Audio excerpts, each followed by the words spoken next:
The feed began with laughter, sickening, alien laughter, the kind with no soul behind it. Galnet's top-rated war stream opened with a glittering graphic. Final fall of humanity, the last entertainment. A countdown ticked. Billions watched. An alien host, a bulbous, grinning thing with glittering eyes, narrated scenes of ruin. Earth's cities fell in high resolution. Fleets burned in orbit, bodies floated, statistics rolled like sports commentary. 72% of Earth's military assets neutralized in 3 standard days. Incredible. Clips jumped between human screams, futile charges, and mock interviews with alien soldiers comparing the war to pest control.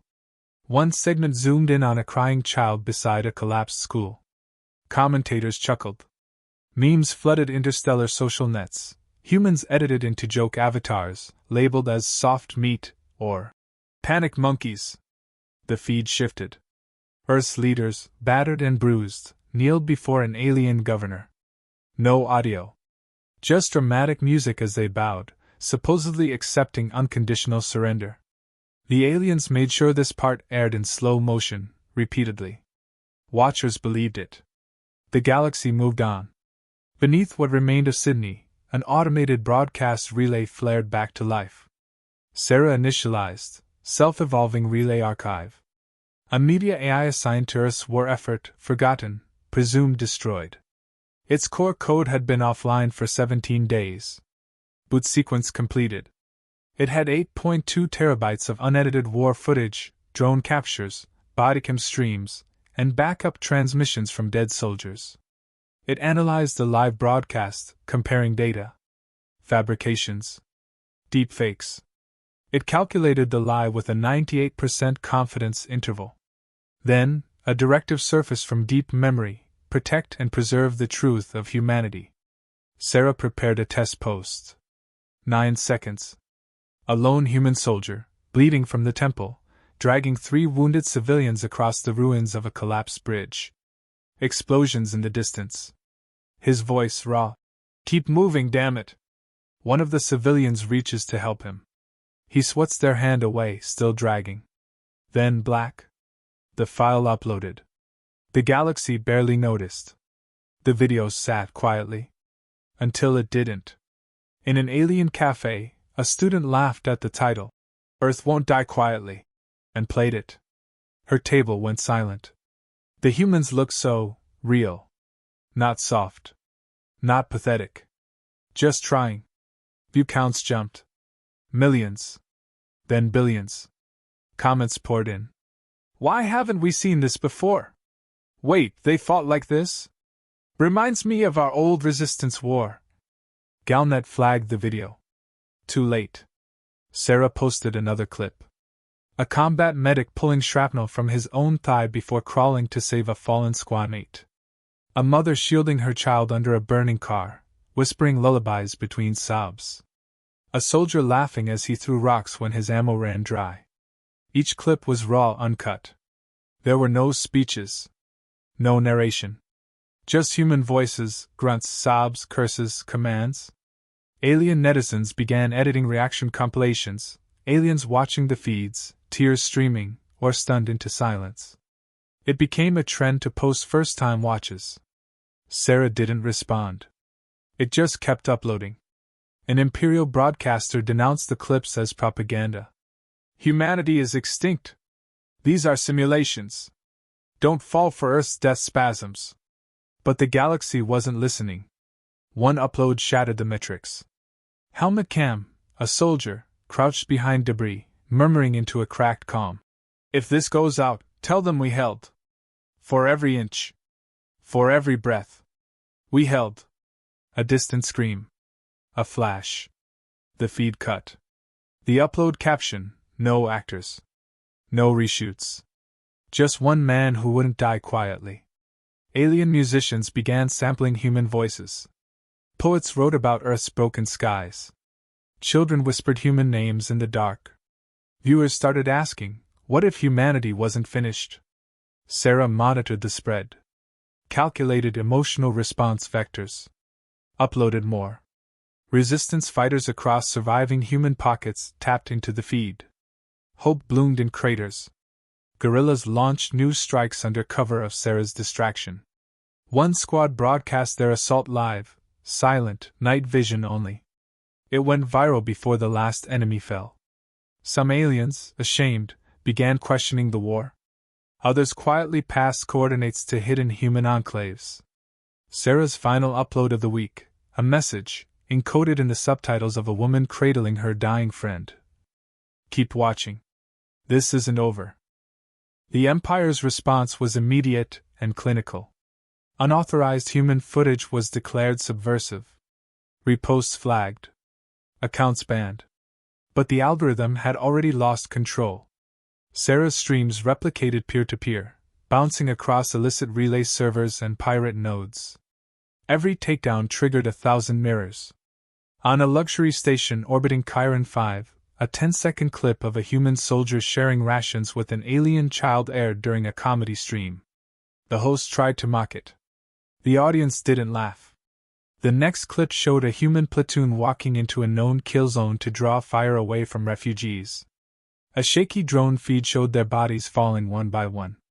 Then the final soldier turned, looked into the lens, and saluted. Silence followed. That silence became a movement. Uprisings began in the Empire's outer systems. Viewers posted their own protest footage under human captions. We die standing. We resist because they did.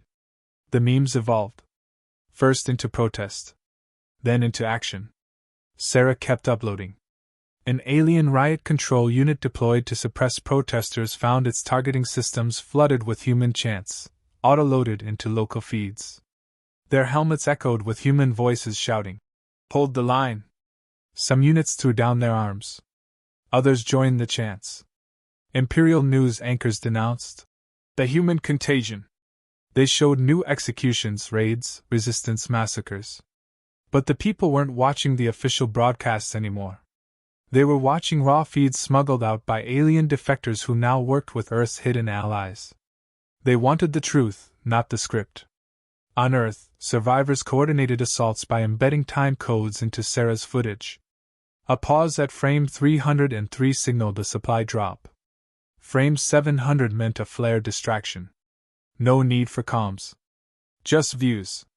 A squad of 6 humans ambushed a mechanized walker convoy using captured audio from an alien pop song. The rhythmic thumps masked their approach. They disabled 3 war machines in 71 seconds. No deaths. Helmet cam only. No narration. Just syncopated breathing, calculated madness. The video's title. Who's primitive now? 1 million alien teenagers remixed it overnight. An alien senator called a session to condemn the spread of human sympathizer sentiment.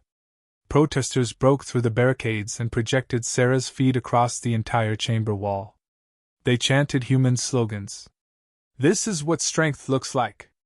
They wore shirts printed with a single word in English, try.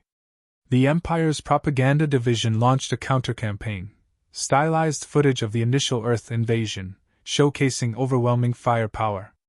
But someone looped a short human phrase over it. You should have finished the job. And it went 10 times more viral than the original broadcast. Alien comedians stopped mocking humans. They started impersonating them. Alien artists held underground shows called What Would a Human Do? And sold out every night. A 4-fin sculptor created a 10-meter statue titled Persistence, modeled after a human refugee helping an alien child climb rubble. It won the Empire's highest art award. Viewers cried. The judges wept. Then they were arrested. The Empire declared emergency content laws. Any media with human themes was to be deleted. But it was already culture. Already viral. Already identity. A high-ranking alien general defected. She wore a human bulletproof vest over her own uniform and broadcast her message live. You taught us that resistance is a story. So we're writing our own. Her image exploded across every screen in 10 systems. Her followers grew by the hour. Sarah's stream, now dubbed the Human Feed, became the most watched broadcast in galactic history. Viewers left comments like prayers, wrote poems to the unseen curators, and speculated whether any humans were still alive. The comments were answered by new clips, uploaded every cycle. The footage grew more aggressive. Coordinated strikes. Ambushes with humor woven in, explosives set off by falling alien statues, taunts left scrawled in blood and oil. Every video closed with a single, unchanging outro card. We never surrendered. You just stopped watching. Entire systems went dark, not because they were conquered, but because they joined. And still, the uploads continued. The Empire declared martial control over its own networks. Civilian terminals were locked. Personal devices wiped. But the code was already in the bloodstream. Sarah's signal adapted, slipping through music files, game updates, even financial transaction layers. Wherever eyes existed, humanity's story reached. A child on a mining moon found a hidden clip inside a school lesson file. It showed a human sniper laughing after disabling a tank with a single shot from half a kilometer. The child shared it with his mother. She shared it with the dockworkers.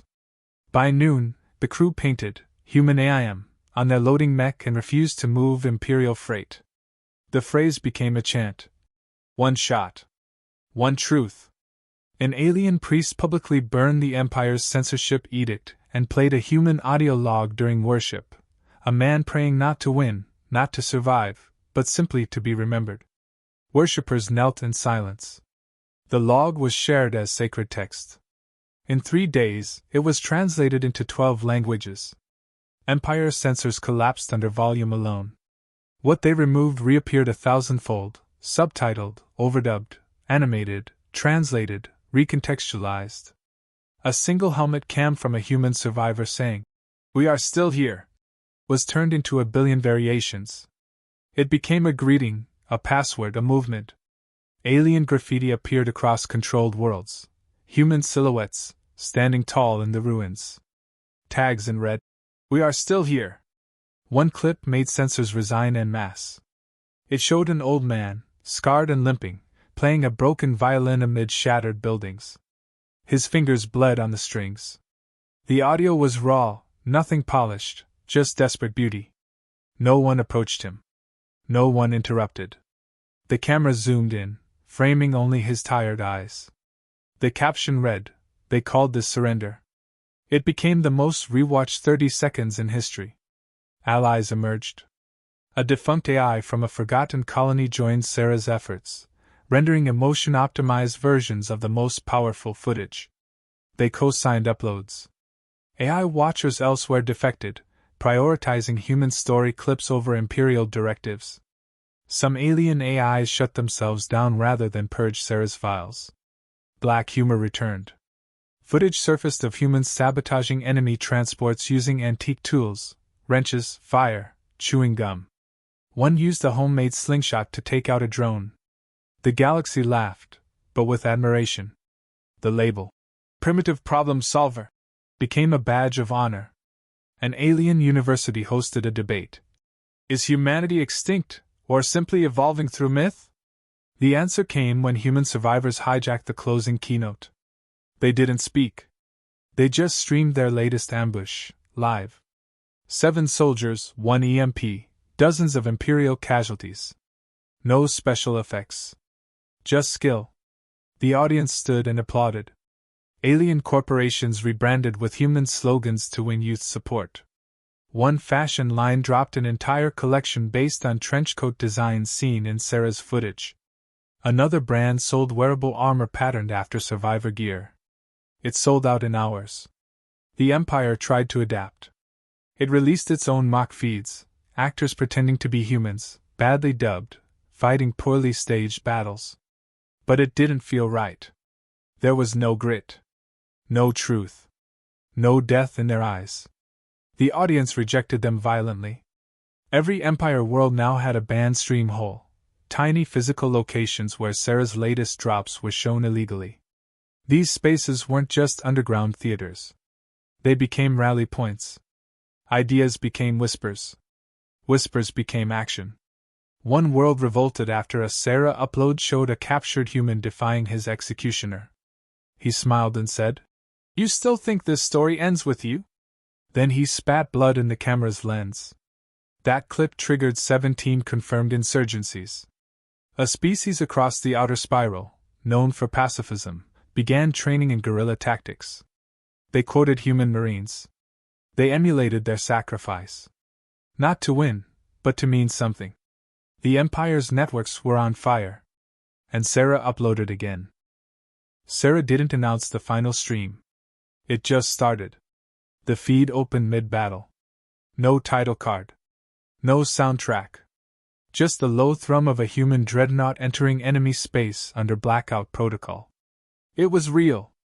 Not simulation. Not propaganda. This was Earth's answer, and the galaxy watched. Alien audiences filled public squares. Illegal terminals lit up across 10,000 cities.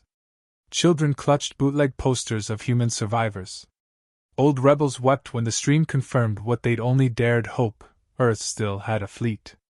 It still had warriors. The first contact came without warning. Human strike craft broke formation mid-burn, scattered like thrown knives, and dove into the teeth of orbital defenses. Sarah didn't cut away. It showed every loss. Every scream. Every countershot that struck true. The audience saw heroism not scripted but earned. Alien viewers yelled in real time, translating old Earth war cries into their own dialects. Clear the skies. Finish the story. Remember the violin. An Imperial command station tried to jam the stream. Within seconds, its power grid went dark, hacked by civilians who'd memorized Sarah's code structure from earlier drops. Crowds cheered. Some called it the first galactic uprising, coordinated not by generals, but by fans. The footage jumped perspectives. Sarah cut together helmet feeds, drone visuals, station cameras. On the bridge of a human cruiser, a young officer barked orders while blood soaked his shoulder. The caption simply read, "Second generation. Same fight." Alien broadcasters stopped their own programming to air Sarah's stream. Some called it history. Others called it judgment. But none could look away. Human Marines breached an Empire flagship. The fighting was brutal. Cramped. Real. Each corner cost blood. One Marine dropped a camera mid-charge. Sarah didn't edit it out. Instead, it replayed the footage from inside the lens, scratched and skewed, but capturing raw truth: humans refusing to fall, even while dying. The stream's climax wasn't a speech or a flag plant. It was silence. 22 seconds of a human pilot weeping after disabling the final defense turret. Alone in his cockpit. No audience. No performance. Just exhausted, alive. The galaxy broke. Crowds cheered across 1,000 worlds. Protesters tore down Imperial banners. Alien children painted human helmets on city walls. Underground groups rose openly. Slogans from old clips became official declarations. "We are still here. Try. You should have finished the job." The Empire tried one final broadcast, the Emperor's face, solemn, commanding silence. But mid-sentence, the screen cut to a feed from Earth. The planet itself? Scarred, battered, but whole. Civilians planting trees near craters. Engineers rebuilding ports. Children laughing through gas masks. No narration. Just resilience. Then Sarah ended the stream. No credits. No outro. Just a white screen with one word in a dozen alien tongues. Hope. It was the most viewed ending in galactic history.